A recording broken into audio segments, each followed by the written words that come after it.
Halo, selamat sore Ibu dosen dan teman-teman semua. Perkenalkan kami dari kelompok yang beranggotakan teman saya Rini Francisca dengan NIM 5121022. Saya sendiri Rizka Silva Adriana Tabuni dengan NIM 51023. Kali ini kami akan mempresentasikan hasil observasi kami yang berjudul model pembelajaran pada anak ADHD atau Attention Deficit Hyperactivity Disorder di SMP Widyatmika Bali. Presentasi kami ini merupakan tugas dari mata kuliah psikologi permasalahan di sekolah yang dibimbing oleh Ibu Dr. Lydia Sandra, MPC Psikolog. Nah, tujuan dari presentasi kami ini adalah untuk memahami bagaimana pendekatan pembelajaran ini diterapkan pada siswa dengan ADHD, serta bagaimana guru menyesuaikan metode mengajarnya agar sesuai dengan kebutuhan anak. Next.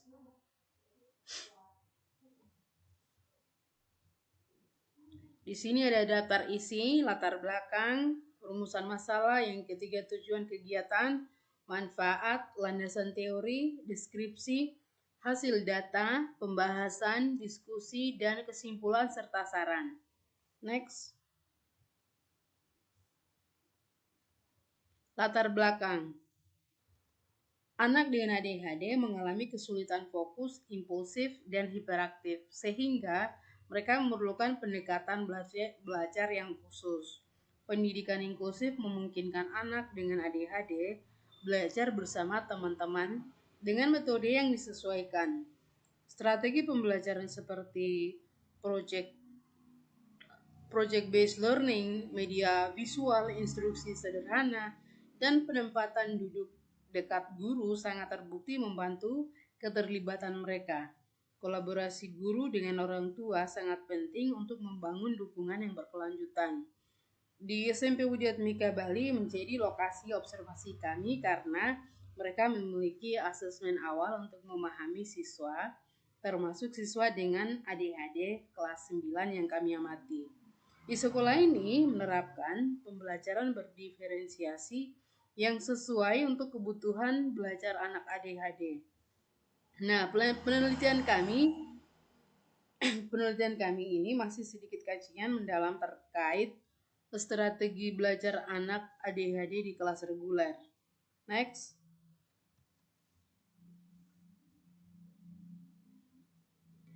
Selanjutnya rumusan masalah. Rumusan masalahnya berdasarkan observasi kami adalah bagaimana interaksi siswa dengan ADHD terhadap materi pelajaran di kelas. Yang kedua, strategi pembelajaran apa yang digunakan guru untuk meningkatkan partisipasi dan pemahaman siswa dengan ADHD di kelas. Yang ketiga, bagaimana bentuk peran dan pendampingan orang tua terhadap pembelajaran anak dengan ADHD, khususnya dalam mata pelajaran IPA. Yang keempat, bagaimana penerapan pembelajaran berdiferensiasi di SMP Widyatmika dalam mendukung kebutuhan siswa dengan ADHD. Next. Selanjutnya tujuan. Tujuannya adalah untuk mendeskripsikan bagaimana anak dengan ADHD berinteraksi dengan materi pembelajaran selama di kelas. Kemudian mendeskripsikan bagaimana strategi guru yang dapat digunakan untuk meningkatkan partisipasi dan pemahaman anak dengan ADHD dalam pembelajarannya di kelas.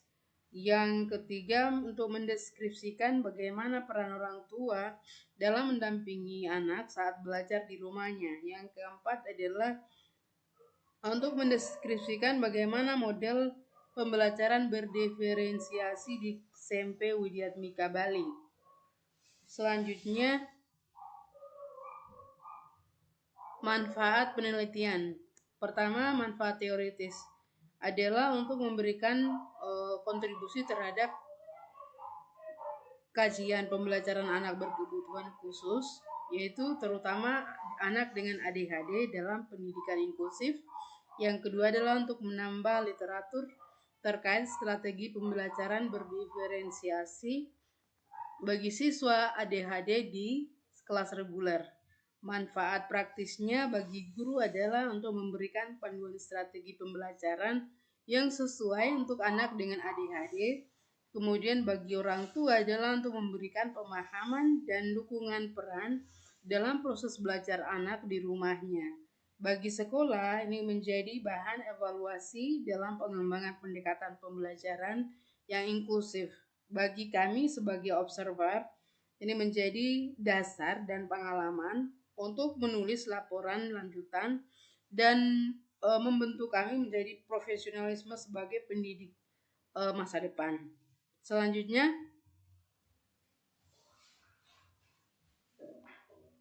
landasan teori. Landasan teori yang pertama model project based learning atau yang disebut PJBL yang dikembangkan oleh John Dewey tahun 1859 sampai 1952, yaitu untuk mendorong siswa dalam belajar melalui pengalaman langsung dan proyek nyata. Yang kedua adalah menurut Carol Ann Tomlinson, yaitu pembelajaran berdiferensiasi untuk menyesuaikan metode dan materi dengan kebutuhan anak. Yang ketiga adalah menurut Thomas Markham tahun 2011 menyebutkan PJBL sebagai jembatan antara teori dan keterampilan abad ke-21 seperti kolaborasi, kreativitas, dan pemecahan masalah.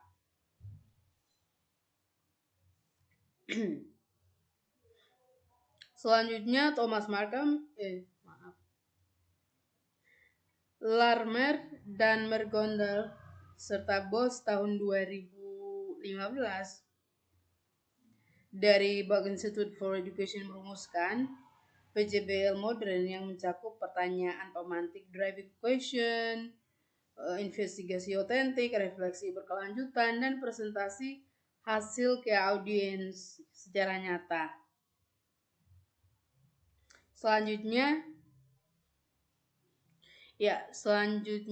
akan dilanjutkan oleh rekan saya, Rini Francisca. Silakan.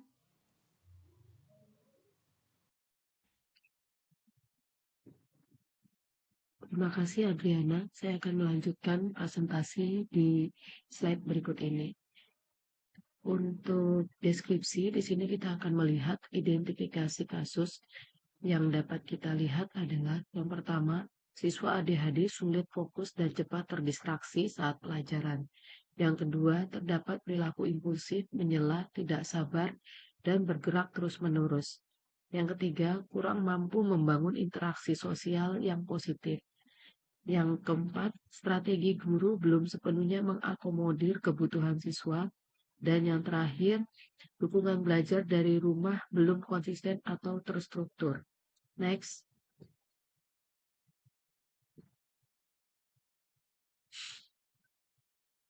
Jenis observasi yang kita lakukan di sini menurut studi kasus dan kita menggunakan pendekatan kualitatif dari Caswell 2008 dan Ying tahun 2009. Fokus pada observasi ini adalah mempelajari pengalaman belajar satu siswa anak ADHD di kelas 9 di SMP Widyatmika. Tujuannya adalah untuk menggali secara mendalam bagaimana siswa ADHD itu sendiri dapat berinteraksi dengan pelajarannya, lingkungannya, dan strategi yang telah diberikan oleh gurunya. Bagaimana metode ini diberikan? Metode ini dilakukan dengan cara observasi langsung, wawancara guru, siswa, dan orang tua. Sedangkan teori pendukung dalam observasi ini adalah kita menggunakan sosial konstruktivisme, belajar dari interaksi sosial dan lingkungan, serta kognitif sosial, yaitu peran modeling dan umpan balik positif. Hasil data yang kita temui dalam observasi tersebut adalah pengumpulan data melalui observasi, wawancara, dan dokumentasi. Reduksi data atau data reduction memilih informasi penting dalam penyederhanakan data mentah, penyajian data atau data display, menyusun dalam bentuk tabel, kutipan, atau matriks.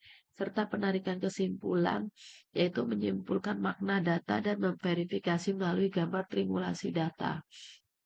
Tujuan atau sasaran dari intervensi ini adalah untuk membantu anak ADHD mengelola gejala, meningkatkan fokus, mengontrol dirinya, serta keterampilan sosial. Anak akan lebih fokus dan menyelesaikan tugas tanpa terdistraksi dan menurunnya perilaku impulsif, misalnya menyela, bertindak tergesa-gesa. Strategi dan metode intervensi adalah dengan menggunakan behavior therapy dan cognitive behavior therapy. Strategi yang kita gunakan adalah rutinitas harian yang terstruktur, visual schedule, reward atau token system.